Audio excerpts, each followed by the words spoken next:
El gobierno de Haití pidió el despliegue inmediato de una fuerza armada especializada para intentar evitar una crisis humanitaria a gran escala.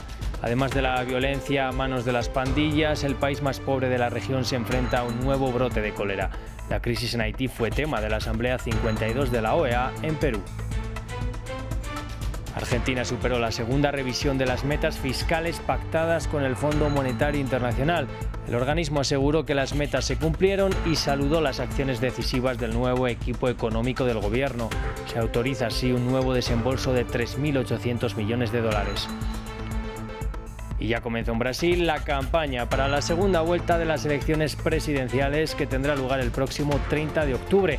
En este inicio, ambos candidatos siguieron con su campaña de acusaciones cruzadas, mientras que una nueva encuesta da una ventaja de 5 puntos a Lula da Silva sobre Bolsonaro. Bienvenidos a este nuevo informativo de France 24 dedicado a las principales noticias del continente americano. Soy Rodrigo Sedano y es un gusto acompañarlos. Abrimos este informativo en Haití porque en medio de lo que el gobierno ha calificado como una crisis humanitaria, las autoridades han solicitado ayuda internacional con el despliegue inmediato de una fuerza armada especializada. El ejecutivo del primer ministro Ariel Henry busca paliar una crisis múltiple con un empeoramiento del clima de seguridad y un nuevo brote de cólera que amenaza a la población. Anteriormente hablamos con Edison Damas, miembro del Comité Democrático Haitiano en Argentina, que nos hablaba del llamado general que hace el gobierno y que podría terminar con más tropas de la ONU en el país. La ayuda le piden de manera general a la comunidad internacional para mandar tropas. Hoy en día, de las informaciones que fuimos recibiendo, que están pidiendo tropas directamente a Estados Unidos y Canadá principalmente, y después para llegar a una misión como de la ONU, como lo que fue la MINUSTAH, y durante 14 años que no ha servido para nada, porque después de todo el tiempo que pasó MINUSTAH en Haití, estamos a este nivel hoy. Entonces tratan de no decir a la ONU de mandar tropas de nuevo, entonces hacen una llamada general. Pero esta llamada de ayuda internacional de tropas militares de manera general ya sabemos por experiencia que va a terminar siendo tropas de la ONU, de los cascos azules, para estabilizar lo que tenían 14 años para hacer y no lo han hecho, y ahora quieren volver a ponerlos de nuevo en el país. Nos vamos ahora hasta Venezuela, porque la ONU aprobó la extensión por 2 años de la misión internacional independiente que investiga violaciones de derechos humanos en el país. Sin embargo, el gobierno de Nicolás Maduro rechazó la propuesta por tildar a la misión como injerencista mecanismo de monitoreo contra el país y afirmó que la decisión la tomó un pequeño grupo de estados dirigidos por Estados Unidos. Y nos vamos hasta Lima con las novedades de la última jornada de la Asamblea de la Organización de Estados Americanos. Uno de los temas centrales fue el reclamo argentino de soberanía sobre las Islas Malvinas, un tema sobre el que la OEA se hizo eco y aprobó una resolución que defiende los legítimos derechos de Argentina sobre las islas y apoyó el pedido de una solución pacífica y negociada a la disputa que mantiene el país sudamericano y Reino Unido sobre el archipiélago. Que quede claramente explicitado que el Perú ratifica estos derechos de disputa territorial de las Islas Malvinas, de las Islas Sandwich del Sur y Georgias del Sur y los espacios marítimos circundantes. Seguimos con más noticias relacionadas con Argentina porque el país superó la segunda revisión de la meta fiscal y de la acumulación de reservas comprometidas con el Fondo Monetario Internacional. Esto le da acceso al país a un desembolso de 3.800 millones de dólares, en un guiño a las recientes medidas adoptadas por el ministro de Economía, Sergio Massa, que el organismo consideró determinantes para permitir una estabilización de los mercados. En marzo, Argentina y el Fondo Monetario sellaron el llamado programa de facilidades extendidas para refinanciar una deuda de 45.000 millones de dólares. Las metas establecidas en dicho pacto deben ser revisadas cada 3 meses.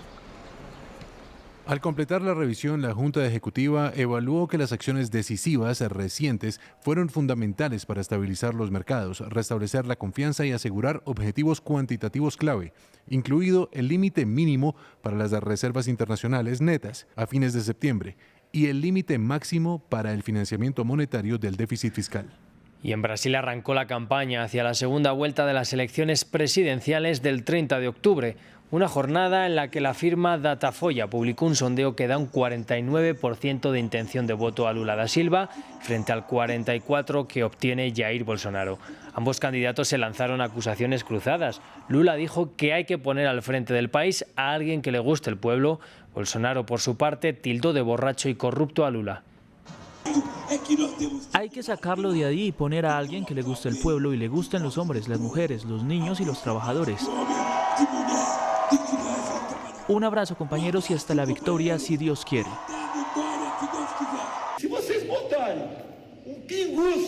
Si pones a un borracho al frente de Brasil, un tipo sin responsabilidades que tiene un historial de corrupción, un historial de libertinaje hacia la familia brasileña, de ataques a sacerdotes y pastores, de ataques a las Fuerzas Armadas, de ataques a la policía, ¿crees que funcionará? La ciudad estadounidense de Nueva York decretó el estado de emergencia debido a la gran cantidad de migrantes que llegan diariamente desde los estados fronterizos del sur.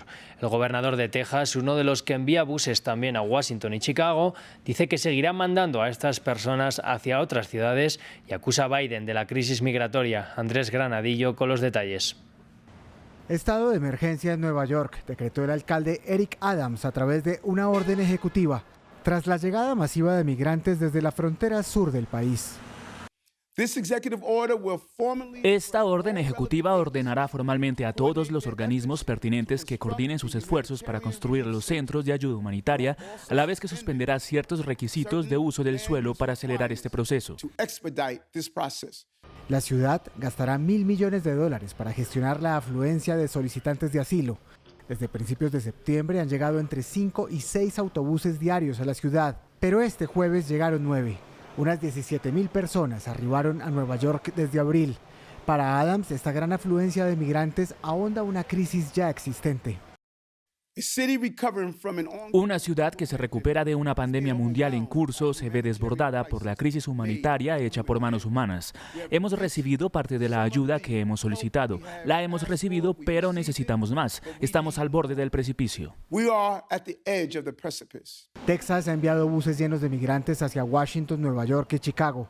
Aún así, el gobernador republicano de Texas, Greg Abbott, dice que seguirá haciéndolo. Continuaremos transportando a los migrantes a Nueva York, D.C. y Chicago para aliviar a nuestras ciudades fronterizas hasta que Biden haga su trabajo para asegurar la frontera.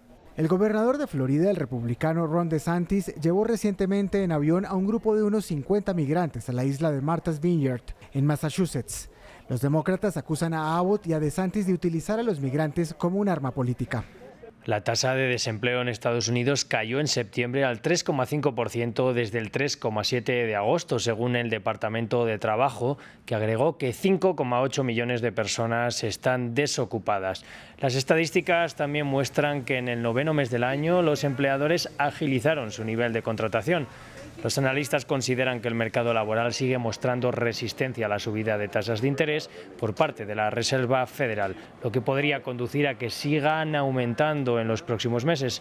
El Banco Central ha venido elevando tasas en un esfuerzo por controlar la inflación, pero con el riesgo de llevar a la economía a una recesión.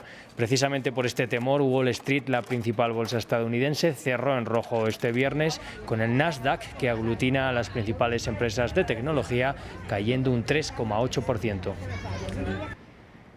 Y cerramos en la isla chilena de Rapa Nui, comúnmente conocida como la Isla de Pascua. Allí un incendio causó graves daños a los famosos moai. En estas estatuas gigantes sagradas para los aborígenes de la isla se abrieron grietas por el calor del fuego.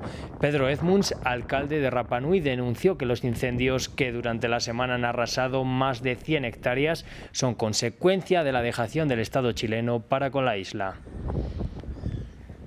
Hasta aquí este repaso informativo. Sigan conectados a France 24 y France24.com.